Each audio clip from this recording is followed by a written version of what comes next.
These are the problems that we're going to see on today's warm-ups. So let's take a look at how we're doing these problems. And the first one asks us about a ratio, and it says 32 students are asked whether the school day should be longer. And then 24 students vote no, where 8 students vote yes. So we're supposed to write a ratio. And so when we're writing a ratio, we're looking for that word to, because that tells us what goes on top and bottom, and it's right here. It says no to yes.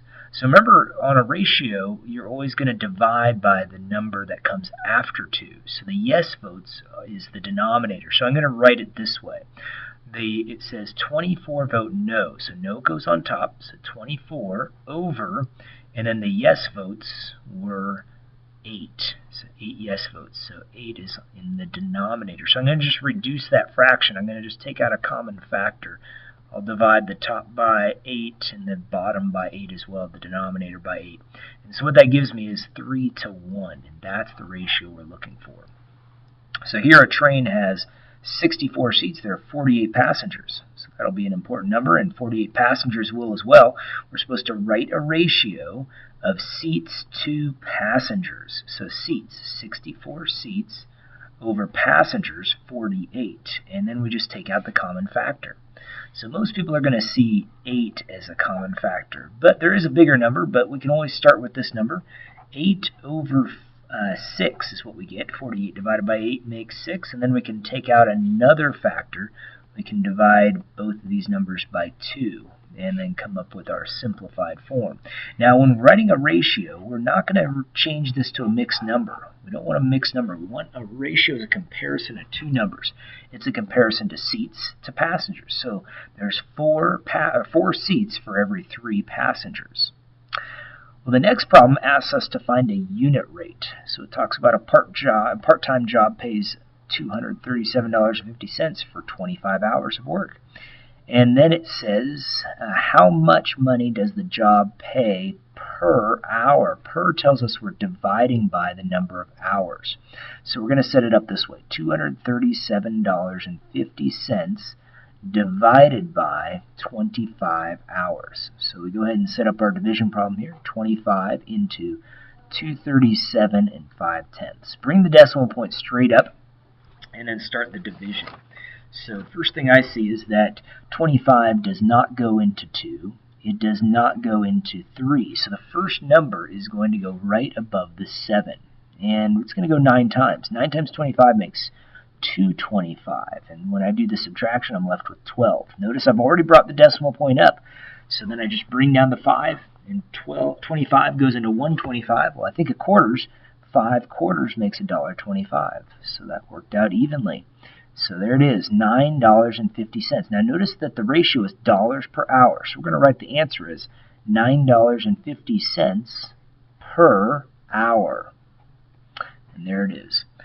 So looking at our next problem, it talks about an ocean liner travels at 1,233 miles in 36 hours. We want the average rate of speed. Rate of speed is miles per hour.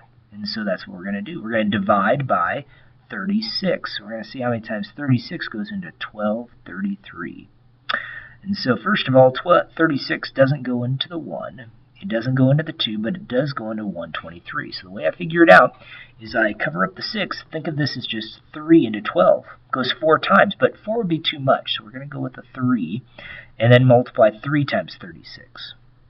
Well, that makes 18. 3 and 3 make 9 plus 1 makes 10, and then we do some subtraction. So we've got to borrow, so this is going to become 15, or 5. 13 minus 8 makes 5. And then borrow from the 2, change it to a 1, so it becomes 153 I now have to do. So I do the same trick. So 3 into 15 goes 5 times, but that would be too much. So let's go with a 4, and then multiply. So that makes 24. It makes 12 and 2 make 144. And I end up subtracting, but I have to borrow, and I get 9. Now I'm at the end of the number, so I'm going to have to add a decimal point and bring it up. Carry down a 0 and do 36 into 90. That goes 2 times. That makes it 12. Carry a 1. 6 and 1 makes 7. And then I do some subtraction. Again, borrowing, I end up with 18. Add the 0. Bring that 0 down, and 36 into 180. Well, 3 goes into 18 6 times, but that'd be too much because, again, it's 36, not 30. So let's try 5 and see what happens. That makes 30. That makes 15, and 3 make 18, so it worked out. There it is, 0 as the remainder. So our answer is 34 and 25 hundredths miles per hour. So make sure you write down the units in the problem as well. This is a proportion. The way we solve proportions is we cross multiply. And so W times 7, and then we set it equal to 42 times by 6. So we multiply this, we get 7W equals, then we multiply these numbers, it makes a 254. And so from there, all we do is divide by 7.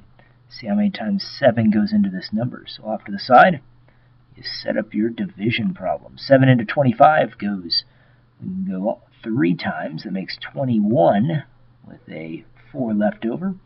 And we bring down this other 4. And let's check this real quick, make sure we're doing it right. Let's fix this real quick. It's 42 times 6 makes 252. And this makes it 52 here, so let's erase that, fix that part. So we're going to have a 2 there and a 2 here. And write these in the correct type of color here. We've got a 2 here, and then also, this was my mistake, this should be a 2 as well. So we bring down the 42. 7 goes into 42 6 times, so 36 is the value of W. And the last one here, same sort of thing. It's a proportion, so we're going to cross multiply.